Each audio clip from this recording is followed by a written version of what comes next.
All right. Well, good morning, everyone. I'm Brian Jordison with James Martin Associates, and I'm also the chair of the ILCA Excellence in Landscape Awards Committee. My company is a frequent submitter of the awards application. I understand the role that great landscape photography plays into not only winning an award, but also winning a company's next job and client. As I speak, you are watching a slides of award-winning photographs submitted by ILC members. These incredible images are spotlighted on awards night. They also grace the covers and pages of the Landscape Contractor magazine and the consumer side of the ilca.net website with a link to your company website. Be advised that since ILCA is a nonprofit, direct links to your website drastically improve your website rankings on search engines. This inspiration gallery of award winners is one of our most popular features of the consumer side of the website. We are a tactile industry. Great landscaping uses all 5 of our senses. The difficulty is that photographs must capture our work using only one sense, sight. Therefore, it's paramount that landscape photography tells a rich and robust story. Every year, our awards judges review hundreds of landscape photographs. There are subtle but profound differences between good and great landscape photographs. Regardless of whether you ever submitted your photographs for a ILC award, and you should, you need to understand these subtle differences and how they can work for or against you. Whether you use your photography for a portfolio, concept, pitch meeting, website, or awards application, make sure you understand how to best capture your work. You and your team have invested too much time, money, stress, and sweat into these projects to capture them poorly or not at all. So I want to remind everyone of a few deadlines for this year's awards submittals.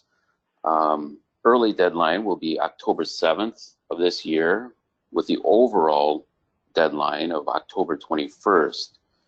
Winners will be notified December of this year, and the Excellent in Landscape Awards night at iLandscape will be January 30th next year in 2020. So now I want to turn the presentation over to our featured presenter, Barry Rustin of Barry Rustin Photography. Barry will draw from his years of experience to offer landscape professionals some tips on how best to capture your projects. But first, some housekeeping notes before we proceed. One, that I ask that you please put your phone or computer microphone on mute. This is especially important if you are using a mobile phone. 2, if you have any questions, please enter them into the question box you see on the screen. We will answer as many of those questions that we're able to at the end of the workshop, but be advised that we may not be able to answer them all. So, on behalf of ILCA and Barry Rustin Photography, I'd like to thank you all for joining us, and now I'll turn over the webinar over to Barry.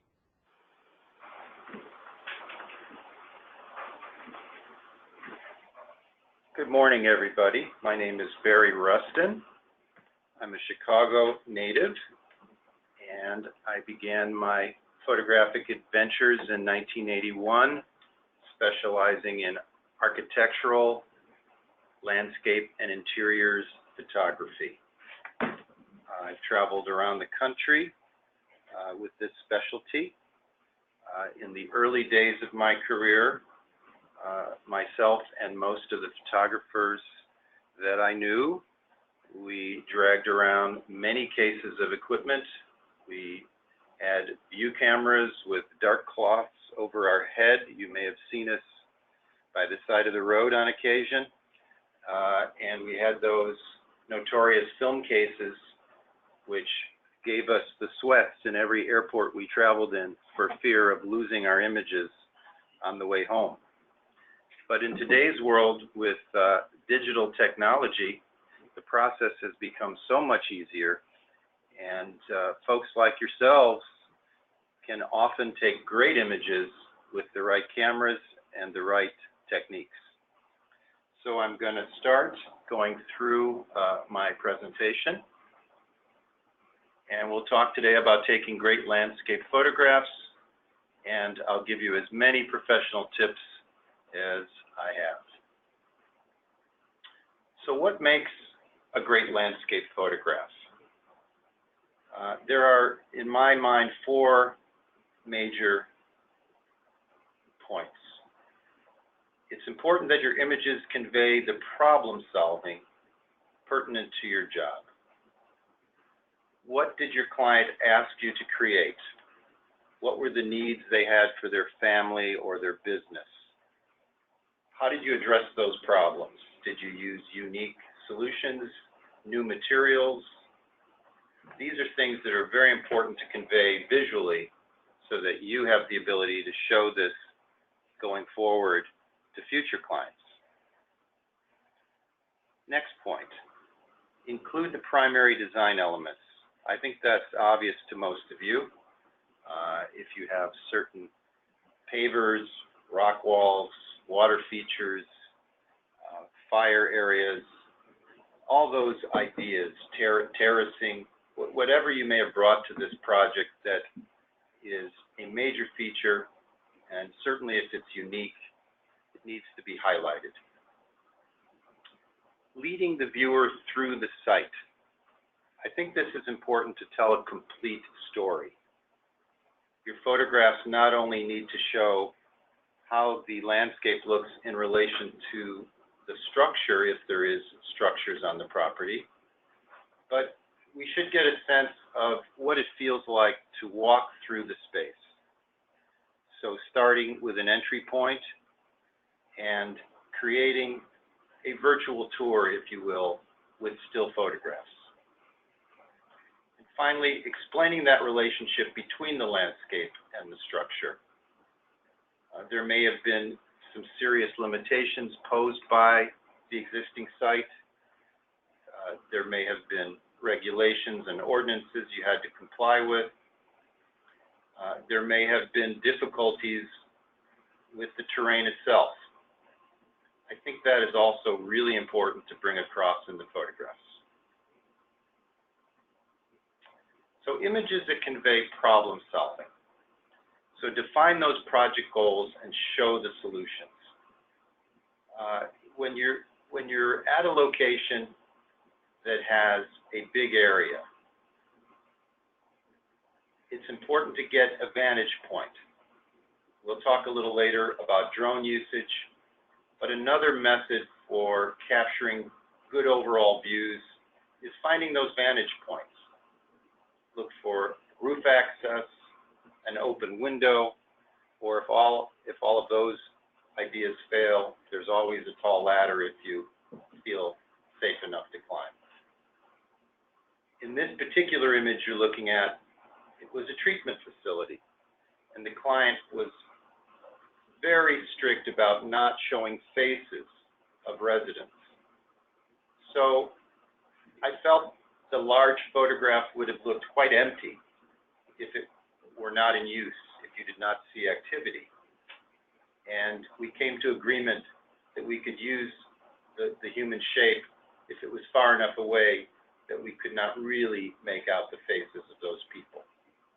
So sometimes you can also blur the people, and they can just give you the notion of activity and people moving throughout the space.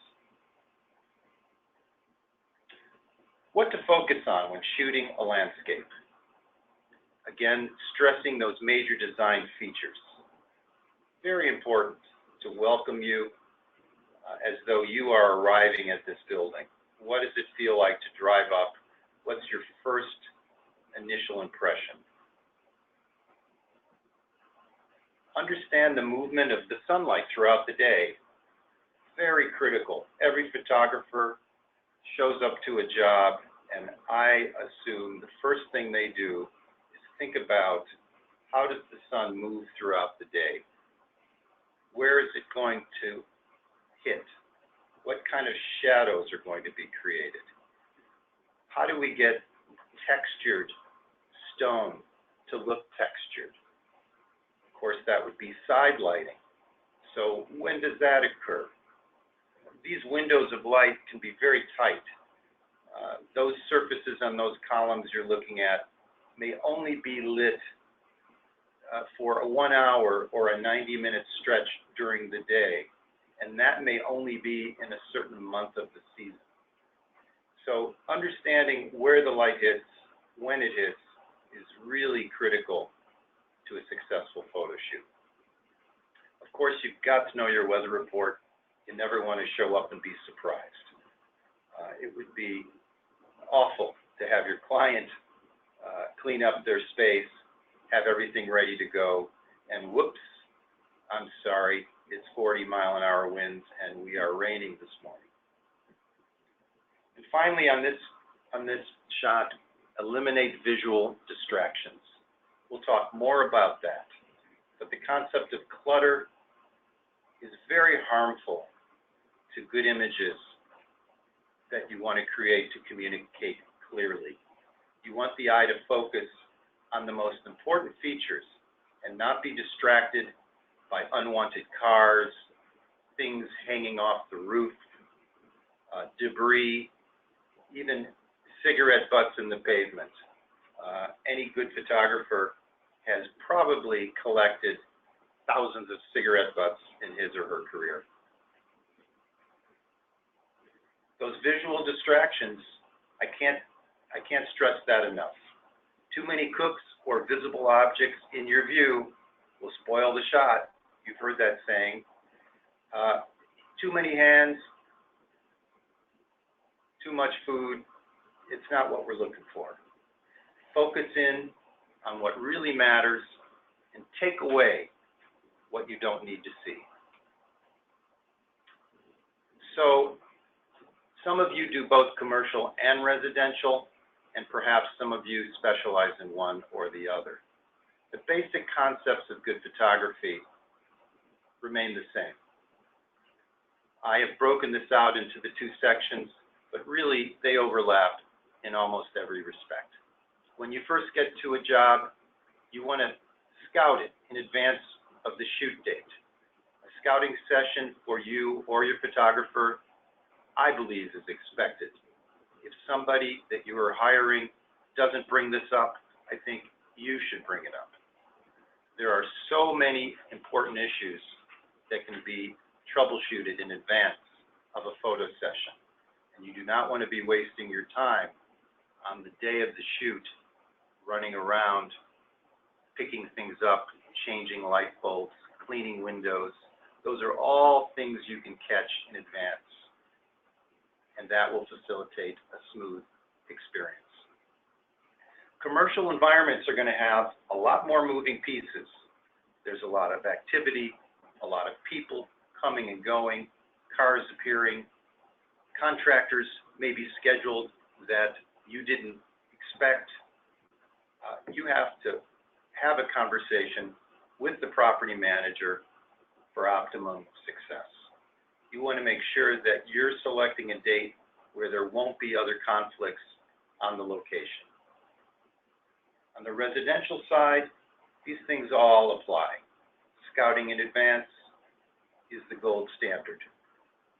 I would urge everyone to always scout in advance. I think it's really helpful to educate and involve a property owner, especially a homeowner. People are very proud of the environment that you helped them create. And most homeowners are thrilled when professional photographers arrive. And they will also be thrilled if you arrive with your camera and you involve them and ask them for their input. A nice way to handle certain situations, if you have a homeowner who wants to include something that you're not thrilled about, include it, and then shoot it again without what they're asking you to do. It may be his Rolls Royce, it may be his dog, but whatever it is, obviously, depending on your relationship, you'll know how to handle that. But my solution is always to do it both ways. I make the homeowner happy, and then I'm giving my client the option of not seeing that item that got injected into the shot. Consider altering the home environment to improve the images. This is expected and commonplace in good photography, that you can arrive somewhere and embellish the scene. That can be a potted plant on the patio. That can be a table and chair set that you think is an improvement to what's existing. There's no shame in improving a photograph to an idealized version of what you wanted to do. It can be a delicate subject to suggest to a homeowner that you perhaps aren't as thrilled with the painting that their daughter painted. But again, shoot it with and maybe remove it and shoot it without. But feel free to let your mind wander as to how to improve the scene and bring things along that you think may be helpful. Understanding the light, daytime and dusk. Same shot, same exact position. Quite a different rendering of that scene. This particular client wanted both, and they liked both, and at different points in the marketing of this new property, they used both shots. But just a really good example of how the same spot can give you a very different result.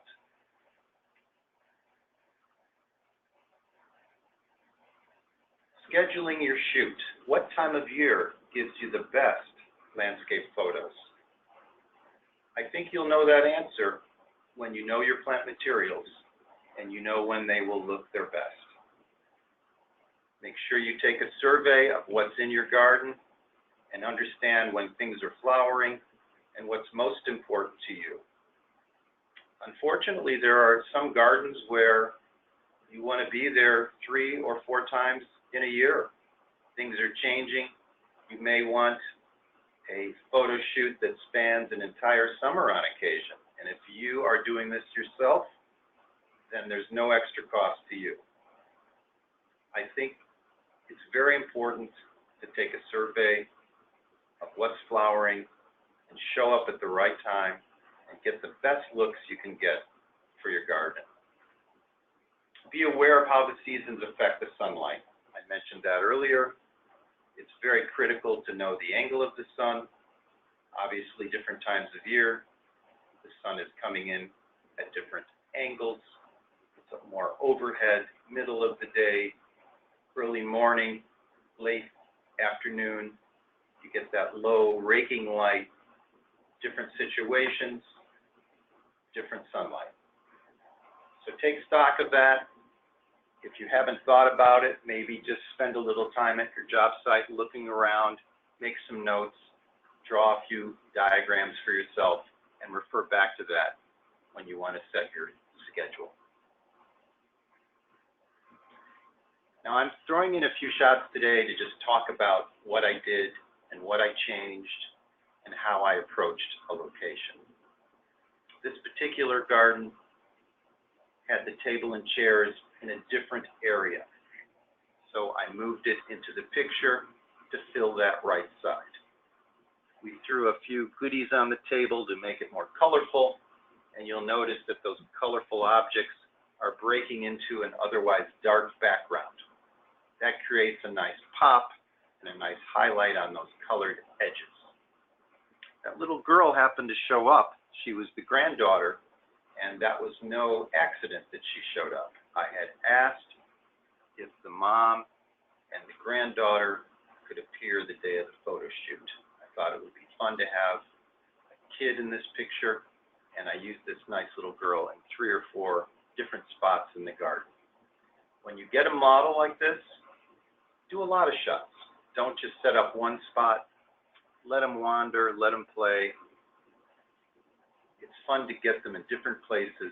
I had her sitting on the back stone wall behind her a little bit later, and then there's a little bridge behind that.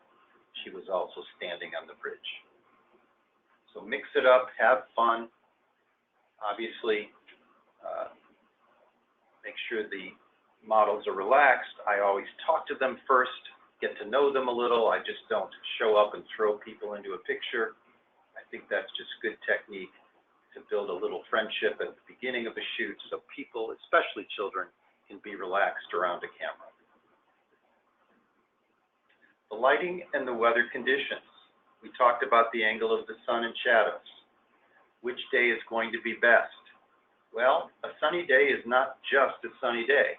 It can be a sunny, hazy day. It can be a slightly sunny day. It can be an intermittent sunny day. Or, of course, a cloudy day. All of these things can be the best depending on your particular situation. The heavy shadows caused by a sunny day are often a very bad visual problem. The shots can be very contrasty. I'm sure you've seen these shots where you have bright and dark, and it becomes a patchwork of light that's almost hard to discern. So often, a hazy sun is the right kind of day to select. And some gardens look really nice without direct sun. You can also add supplementary lighting on a cloudy day to pop the foreground. If you know how to work with a flash or even a stationary light, I'd encourage you to experiment with that. That way, on a cloudy day, if you're on a time constraint and you only have one day to do the job you're trying to do, all is not lost on a cloudy day. You can add some lighting, you can pop the edges on the foreground and make things stand out much more clearly. Embellish the space. Add lighting, add plant material, add props, add pillows, whatever you think would improve the scene. If it's people, if it's a pet, it all contributes to a warmer, friendlier photograph. This was a project in Lisle, Illinois, and you know tulips, come May, there was a very short window. Now, unfortunately, you don't get tulips with leaves in the trees at the same time. In today's world, we could photo compose a later shot in the season with leaves in the trees, and it would be so easy to throw those tulips in. You purists out there may not think that's appropriate, but I see people doing that quite often. I will notice it, you will notice it, most people won't think about it. But this was an example shot in the film era where it was much harder to compose things. So my client was fine with the leafless tree, and so was I. And this was just about showing the strong color and the nice plantings that this particular real estate developer was proud of. Don't forget the details. Have your checklist, and don't hesitate to manipulate the scenes. I'd say that's one of the single most important distinctions between a professional and an amateur. I think the professional photographer walks into a space and doesn't just see it as it is, but understands how it could be rendered and improved. Try to wear that hat and think about, how could this job look just a little better? What did I want to do that I couldn't do because of the budget? Is there something affordable I could bring to bear on this photo shoot that makes these photos really sing? And I say go for it. It's your one time to present that job to the public through photography. I think it's okay to improve those images. You'll have to talk to the awards committee about the authenticity of your shot. I don't believe you can add something that doesn't really belong in a large way, such as some sort of fire pit or something that wasn't really there. However, small things, reasonable things, I'm pretty sure most awards programs allow. So staging the photographs, add those little props, remove, rotate, change things that are there, avoid those cluttered images. That's key. One of the most important comments I have for you today. Photo diversity, mix up the angles of your shot, find foregrounds, play with a little soft focus in the foreground. Use drones. Obviously, the best way nowadays to get an overview from above of a large site, something we couldn't do years ago. It's especially useful in landscape and real estate photography. And capture the specialty elements. Probably the most important focus of your photo shoot. What makes this job special? How is this job different from others? You want to show that, you want to brag about it, and you want to make sure you have photographs that stress it. The family dog, always a great prop. When I see a retriever, he's in. Of course, I like most breeds, but who doesn't like the retriever? Flowers, food, people, animals, vehicles, these are all easily located objects to bring in, move around, and include. If you don't have a dog on the premises and you want one, bring your own. I brought my dog to a number of shoots, and it's frankly going to her head. She's kind of snooty now when she meets the other dogs. This was a cute guy out in rural Oregon, and he was a real poser. So he ended up in a number of garden shots that day. And I liked how his eyes were different. I didn't plan that. That was just good luck. So removing or changing the elements, the flower pot in the right center of this shot was not there. I brought it over from another area near the pool. Obviously, those people appeared because I asked them to, and I had to give them a schedule, and you know, they're busy people, and they only had about an hour to give me. So I had to make sure that they were there at the right time when I knew the light would be what I wanted. That only could occur because I had pre-scouted this location and understood what time of day this shot would have this lighting, and that's when I scheduled Dad to come with his two daughters. Avoid cluttered images. We've all heard less is more. Simplicity can be beautiful. You don't have to show too much. You can detail the features and focus on what's important. Keep it simple. Stay focused on what's most important about this project and build your story one photograph at a time. I think it's very important to have a variety of images in your presentation. A few of the shots can be a little busier and show more area, wider views, but make sure you go in for some detail shots and really zero in on what you want to show. Highlight the colors. Look for the special colors. And maybe come at sunrise or come at sunset when those colors will intensify. And get images that are unique and more impressive. You want to wow your viewer, and you want to distinguish your work from your competitors.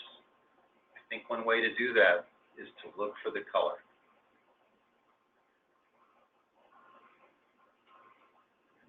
If you want to bring your little bonsai plant, bring it with. If you want to bring a palm tree, bring it with. Don't hesitate to change what's there and embellish that photo to make it more appealing. We talked about photo diversity. Vary the angles, the lens field, and the time of day. These are your tools in your toolbox to create a variety of images that will tell your story of the project. If all the shots are static, if you're always standing 20 feet from your subject, your shots are going to look the same. You want to move through the space. You want to tell the story of what you did and what you created, but you want to do it in a way that's interesting. You want to mix it up. You want every shot to be a little different from the last. And it's easy to do. It may require that you get on your stomach or on your knees and find that interesting angle, placing your camera behind the reeds or near a rock. I have been known to tie bushes back with burlap and rope to get a bush out of my way in order to get a vantage point. Think about that. If there's a spot you love, but there's something in the way, just analyze whether or not you can move it. It's easy to tie a branch and pull it and rope it back. It's also easy, by the way, to cut a branch from somewhere and hang it over the top of a shot. If you have an angle that's blank sky at the top, it's an old photography trick to hang something at the top of a picture. Multiple choices will usually exist. Find a foreground and then look for an alternate. Don't settle for one angle. Shoot a few, because later on you may prefer one to the other. This is your chance to get it all covered and get a lot of shots to go home with. So don't shortchange yourself. That's the day where the lighting's right, the homeowner has given you total access, and you don't have time to do this again. So while you're there, remember to look around, come up with a few alternate angles.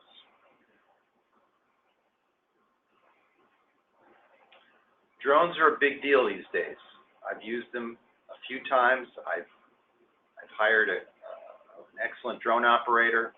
There are some complications. Most of us cannot do this ourselves. You need licensing. You need to understand the ordinances of every area. And you always have to be 5 miles away from an airport when you're operating a drone. But if your project is not within that 5-mile radius, you're free to go. You can get that machine up and working for you. I recommend you hire a good drone operator who really knows the business. I would never hire someone without experience, and I'd always look at their portfolio and ask for samples of what they've done so that you can make sure your money is going to be well spent. There's also safety issues, and once again, you want to make sure that person has the proper insurance and that they are a reliable drone operator.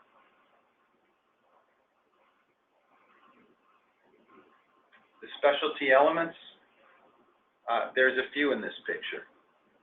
I think it's great to get a skyline when you're doing a rooftop deck. I think it's great to get dusk where the lights of a city come alive. Now I have supplementary lighting on this image, lighting the people, lighting the backs of the furniture, and adding a little extra lighting to this deck. This was a new project on West Madison Street downtown, and they didn't have a lot of lighting in place. So I knew I had to bring my own lighting. But I don't think that's evident or obvious. And what's important here, I believe, is capturing the space and showing an inviting, exciting urban environment. And my client was very pleased that I was able to do this because normally at this time of night, this deck looks really dark. But I knew that with some supplementary lighting, I could make a nice image for their marketing purposes, and you would never know the wiser. As far as the couple kissing, I didn't really tell them to do that. That was one of those spontaneous things that just kind of worked out for the photographer. Specialty elements, if you got a koi pond, you got to show it. Everybody loves koi. Fish are fun, and so are koi ponds. Water features are wonderful, and every time I see one, I gravitate to it immediately and figure out how can I include this water feature today? What time of day does the water feature light up? Does it not light up? Are the fish alive or are they floating? These are all important questions. The details, some jobs may feature, simple areas that at first glance you may not consider important, but when you analyze how these rocks and these hydrangeas create a divider of sorts and define the space in this yard, I thought it was worthwhile. My customer did not think at the time it was an important issue, but I said, hey, you know what? Let's just grab it. We're here. It's another detail. I think it's something you may want to include in your portfolio just as an instructional photo. This may not be an award-winning image, but you may have a purpose to explain to a future client how this particular installation looks. And here it is in your index. You can refer to this shot, and perhaps it can foster a conversation about creating a similar berm at another location. And remember, folks, capture the art in what you do. The reason many of you went into this field is that you are artists at heart. You are clearly artisans, even if you don't consider yourself to be an artist. But I see many, if not most of you, as artists. You, like architects and designers, can take raw materials and mold them into beautiful environments. And not many people in our world know how to do that. So don't forget that you too are an artist, and capture the art in what you do. Find the beauty in your job, focus on it, make sure that you get those images that can impress your clients with your talent and your abilities. What to expect when working with a pro? We talked about the pre-shoot, scouting, the #1 key element. If a pro is not going to scout your job, I think you should ask for it. They should also estimate a cost so you know what you're getting into. No surprises, right? Nobody wants to find out later that that was extra. So any photographer who makes a living is going to be willing to give you a quote and hopefully stick to it. There are occasional rentals and purchases. These can be additional expenses, but they can all be discussed and predetermined during a scouting session. You can also rent things such as a cherry picker if you need to get up in the air and there's no vantage point. You can get a truck and maybe you have a truck in your yard and your photographer can stand up on the truck. These kinds of issues are not issues you want to bring up the day of the shoot. They should be pre-discussed, understood, and ready to go the morning of your job. On the shoot itself, I see it as a team effort. It's a collaboration between artisans. How do we get the best images? We work together. We talk about it. We understand the story of the project. We plan a shot list, and now it's the day of the shoot. Let's collaborate and make it happen. That's how the best shoots work. When client and photographer are on the same page with the same goals to make beautiful images. There's going to be time required.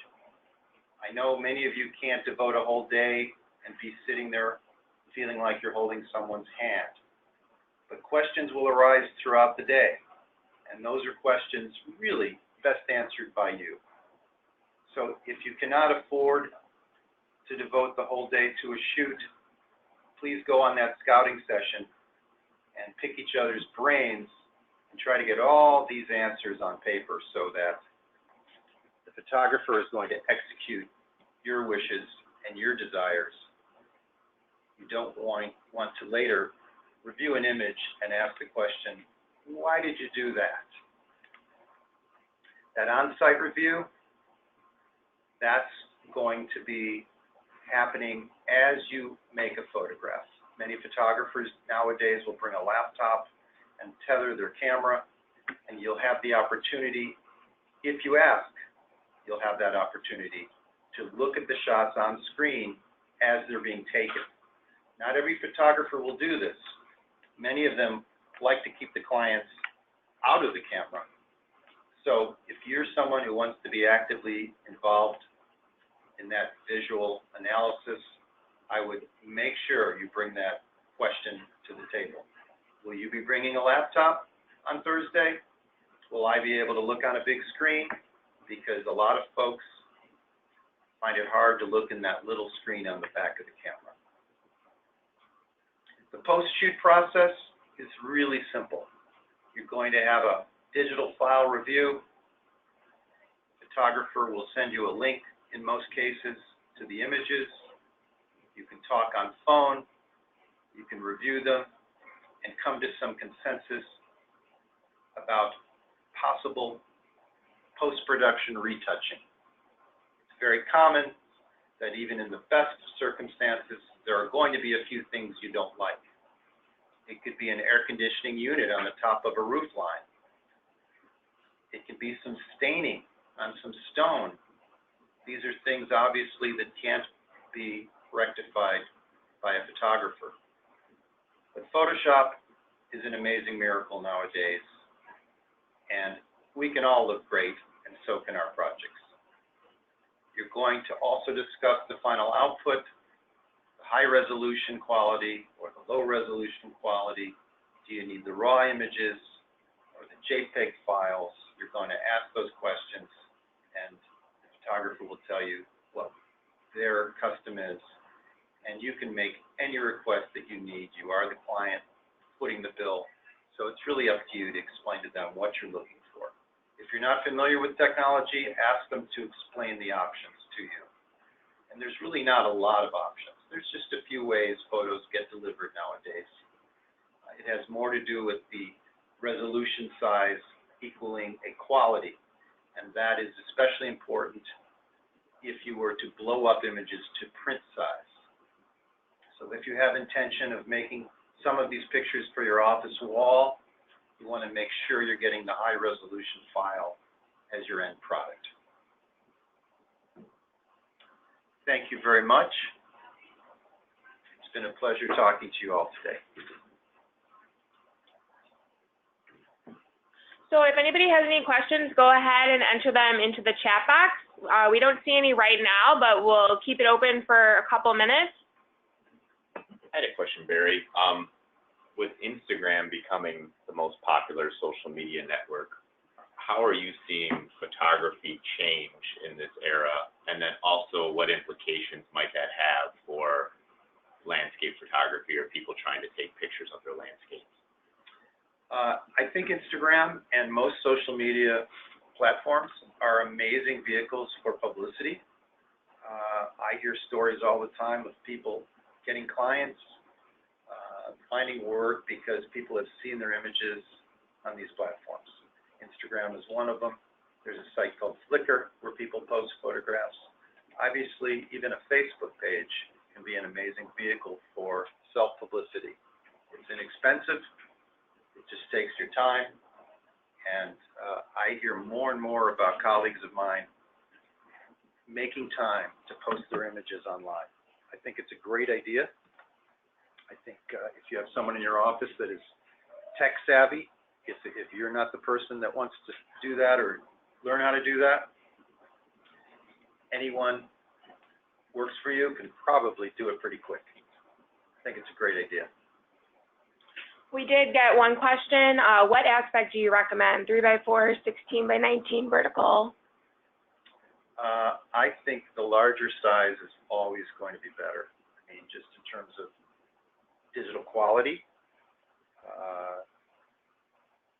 I'm not a tech guru when it comes to the various brands of cameras and all the lens choices. I've never felt in my career that the technology drove the quality as much as the composition, and the craftsmanship that went into the picture making itself. So in terms of the sizing, I would suggest you experiment and see what's best for yourself. We got another one. How do you feel about HDR photography? Well, that's a personal question. I'm not a huge fan of HDR because I immediately look at those images and feel they're a little phony. I understand that it's a bit of an art, and it's a new presentation, and it's an idealized version of reality. I suppose I'd like maybe my portrait to be in HDR, but that's not a real authentic presentation.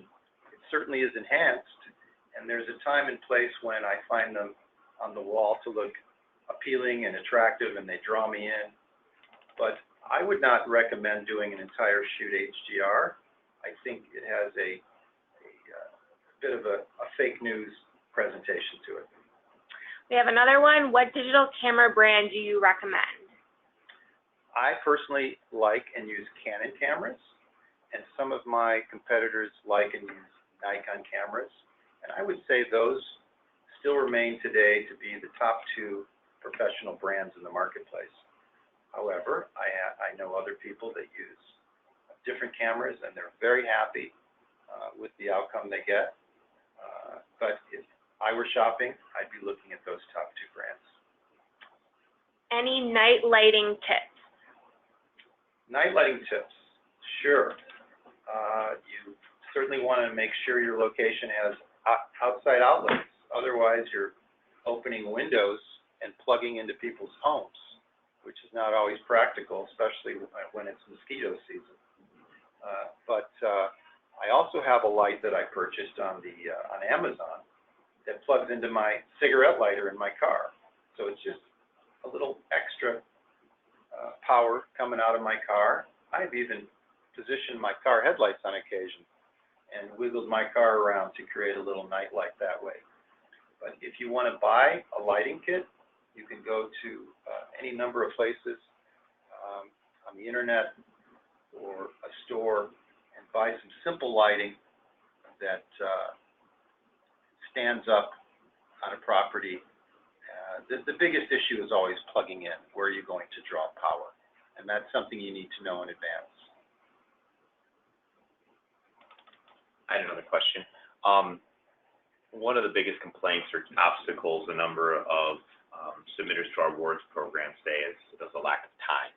Not even necessarily the cost of working with a professional. It's really just, do they have the time or the forethought to put together a portfolio of photographs?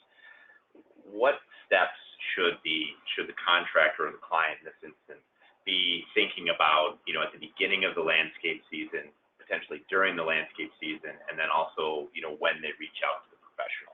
What are just some milestones that they should be keeping in mind? We talked about the highlights of the plant materials. So you know what you're putting in the ground, understand when will this area look best. Is this June that I need to come back for a photo? Is it August? Is it September? Perhaps you like fall colors best. A few of us will shoot in winter, but I have on occasion done a winter shot in Door County that looks pretty amazing, especially if you have evergreens. So knowing the plant materials and the different faces of your site is the most important issue. And obviously your construction schedule is key. You want to wait till almost everything is done. It's very rare that you get started mid-construction. You may be excited about how it looks, but I'd advise you to wait. It doesn't make sense to get out there if there's going to be visual conflict and materials lying around, stacks of stone, or worse than that, workers doing things. Just you want that project to look finished and ready to go.